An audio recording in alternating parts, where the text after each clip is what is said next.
Okay. Kasi ako curious talaga ako dyan sa feng shui na yan. Ano ba, pati ba yung feng shui sa, kunwari sa office mo, di ba? Yes. So, may bilang ng hagdan, may ganun ba? Yeah, meron din Colors, ganun. pwesto ng salamin. Ah. Ano yung pwede mo ma-share naman dyan na pwede naman sundin na mananiniwala sa feng shui na pwede baguhin sa kwarto, mga ganun. Yan. Actually, ang feng shui kasi, what's good to this person, not necessarily good to you. Ang feng shui kasi is personal. It depends on your birth date. So, dun pa lang siya makikita kung ano yung forecast mo. So, for example, meron kang business. So, kung gusto mo ipa-feng shui yun, dapat manggagaling muna sa'yo. Manggagaling muna sa'yo kung sino yung talagang mag-handle ng business. Yes. So, Kumbaga, ikaw, may business ka. yes, Ikaw talaga, personal kasi siya. personal. Okay, and then, Depende rin sa animal sign mo, kung saan direction ka lucky, and may kung saan direction mo dapat iwasan yon. So, depende yon. So, lahat ng feng shui, hindi porket mo, food and business niya, food, same kayo ng gagawin. Magkaiba po so yun. iba din yun. Magkaiba diba? po yun. Oo. Pero gaano ka-importante ang salamin sa isang loob ng kwarto? Meron kasing advantage and disadvantages ang mirror. Ay, naku, share natin yung sa mga viewers, di ba? Depende rin ka na feng shui. Before akong naging doctor, nag-feng shui ako. That's my bread and butter for more than 20 years. Oh my God! Friend mo rin Yeah. ba si Nico Reader, di ba? Yeah, friend Hi, kasi- Nico Reader. Nico Reader, naging guestin namin Oh, dito. Si Nico, different naman siya. Parang tarot reader. Tarot naman reader siya. That's different. Diba? Okay. That's different po. Pati, teka, di ba minsan, nababasa nyo ba yung tao pag nakita mo yung aura? Iba po Iba kasi yun. yun. Iba yun. Merong... Si Nico yun, siguro. Si Si Nico Nico yun. yun. Okay, pag-usapan natin salamin sa bahay. No? Alam mo sa bahay namin kasi, punong-puno ng salamin, na malalaking salamin talaga. So ngayon, pinakover sa amin kasi yung face-to-face na salamin kasi mag-open daw ng portal, sabi nila. Depende po. Depende yun. Depende so po. ngayon, yung salamin kasi namin, nasa piano siya, and then, facing the door, sa likod ng door, may salamin din na malaki. I'll just give two lang advantage and disadvantages ng mirror. Yung first na disadvantage is yung mirror na nakatapat sa main door. Bawal yon.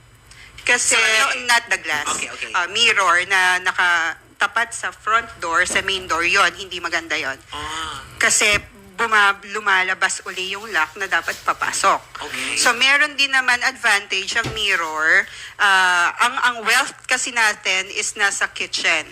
Yun ang wealth natin. So ang mirror, pag tinapat mo siya sa dining table or sa gas stove, dinodoble niya yung income nyo.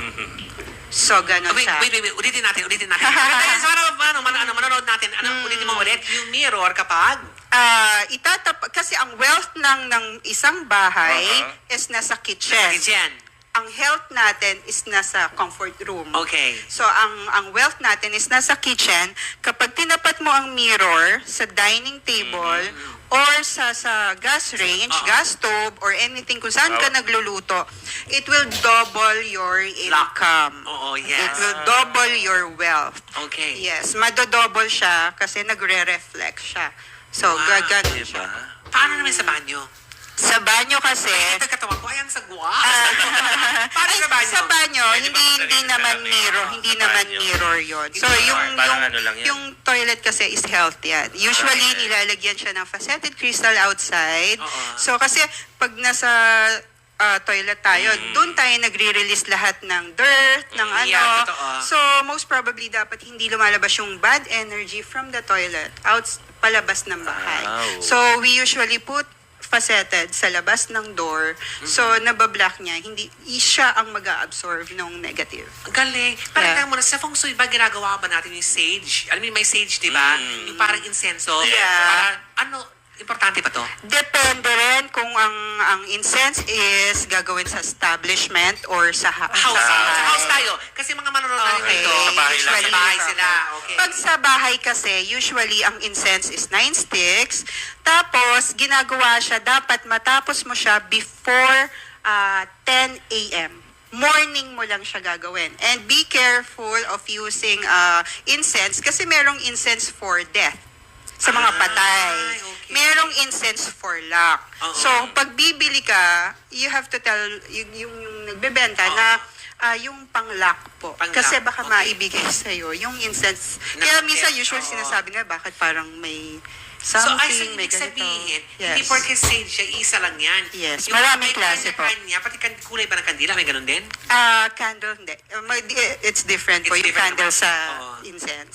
So ibig sabihin, before 10 a.m., kung gusto ko ng Yes. to attract luck, Yes, to attract luck and para mag-cleanse din ng house. Ay, ganun. Dapat morning talaga. paano naman yun, to drive away evil spirit, ganun din, before 10 a.m. Same din Kasi po. cleansing din Cleansing yun. din. Meron ba tayong dasal o ritual na ginagawa habang nagsisage tayo? Wala namang talagang exact Ascension prayers. Mag-i-incense ka lang and then ang feng shui kasi it's universe, it's study. As in, yes. Hindi talaga siya parang beliefs lang eh. Kasi pinag-aralan talaga siya. As long as your intention is ito yung Yes. hinahangad ko, matutupad yun. Yun ang sasabihin mo. Ang feng shui kasi, you cannot parang wish bad luck to other people. Ay, magkukulam na yan, Kahit hindi naman feng shui, dapat talaga laging good. Lagi lang Okay. good. Oo. So, pag mag-i-incense ka, you have to, parang sabihin mo na, more income, good health for the So, family. kailangan stay focused. ganito. Kahit hindi lang nag-insenso ka ng gano'n, ka ng gano'n. Yes. Kailangan naka-ganun ka lang talaga. Oo. Yes. So, baka ang You intention have mo, to hold it with your two hands. Yes. Oo, Yes. parang Parang sincere ka. Yes. Sincere talaga. Eh, Kasi dapat minsan di ba kami nag-insenso pa- nga, nagsiselfone Yung iba naman. kasi Ay, nagsiselfie, pwede di yun. ba? Nagaganon-ganon. Yes. So, Dapat oo. para kang nagme-meditate din. Ay, ganun. Dapat coming from your heart talaga. So, gaano ba katalas ang pag-iinsenso dapat sa isang bahay? Depende. Every Friday ba yun? Depende. Kasi minsan di ba May Friday, di ba? May Wala Thursday. namang ganun. Kasi minsan, Walang araw. Hindi pa rin Wala. full moon. Hindi ganon. full moon better din. Ay, so, okay din yun. Pwede din siya sa gabi. Basta full moon. Yes, full Okay. moon. May exact time, specific time tayo dyan, wala. Wala naman. Pag Sa full full moon. moon, yes. Yes. Itapat mo sa kung full moon siya. Oo. Ganun. So, kasi kung mag-insenso ka, sabi nila, kailangan kung mag-insenso ka sa loob ng bahay, buong bahay mo, pati labas na din, sabi. Yes, lahat. Oo. Kahit yung corner, kahit sa loob ng CR, lahat, as in lahat. Paano yun kasi, may antique kasi kami na vase na malalaki na during World War pa. Pinapatakip ng mother ko, ng mom ko. Kasi nga daw, baka may mga bahay doon ng spirit. Totoo ba yung mga yun? Pwede din. Or pwede mag-dwell ang negative Pwede naman. energy Yeah, doon. Possible, Pwede naman yun. possible din naman. Pwede naman. Wow, okay. Magawa nga yan. Maraming salamat. Pero lasa, teka lang muna, kanta-kanta ka na ba? Lasa Hindi kasi, naman. yung the power of salt. Kasi Yeah. sabi nila, yung asin daw, Yes. powerful din Oo, daw. pwede naman. Yeah. No, pwede. You Saan should- maganda ba ilagay yung asin? Isip ba o kailangan i-spread ko Paloob na? ba yun? Pwede Yes. naman siya From paloob, door di ba? daw Or eh. palabas. Meron lang kasing Panghagis, di ba? nilalagay. Oo. Sa meron ka lang dapat table na nakalagay doon. Hindi lang naman salt. Okay. Kailangan may cotton, merong bigas, merong water, meron ding salt. Complete siya. Kasi cotton, dapat meron kayo doon kasi pampagaan ng buhay yon. Yung cotton. So, dapat lagi kang may cotton. Okay. Then, yung water kasi is wealth yon. Oo. So, dapat meron, every now and then na matutuyo siya, lalagyan mo siya lagi. Pero And saan ko ilalagay ito? Sa harap ng sa kwarto ko, pwede din. dapat sa living room. Sa living room. Sa living room. Yung Lagyan mo lang water. siya ng sariling table na nandun yung mga Water and then separate yung asin. water, yes, separate na maliliit lang na Parang atang ang tawag namin dito. Inaatang. Alay. Parang alay naman. Atang Sa probinsya. Pilipino. Oo, di ba? oo. Mag-aalay. Pwede ba maglagay ng skyflakes, gano'n? Hindi. Iba naman. Sa water, asin. Water, asin, para mag-alis ng mga negative. Ayan. Yung bigas, para hindi ka magugutom, ang family, may food Pagbigas. Yes, Oh, ano siya, food. Pag-asin.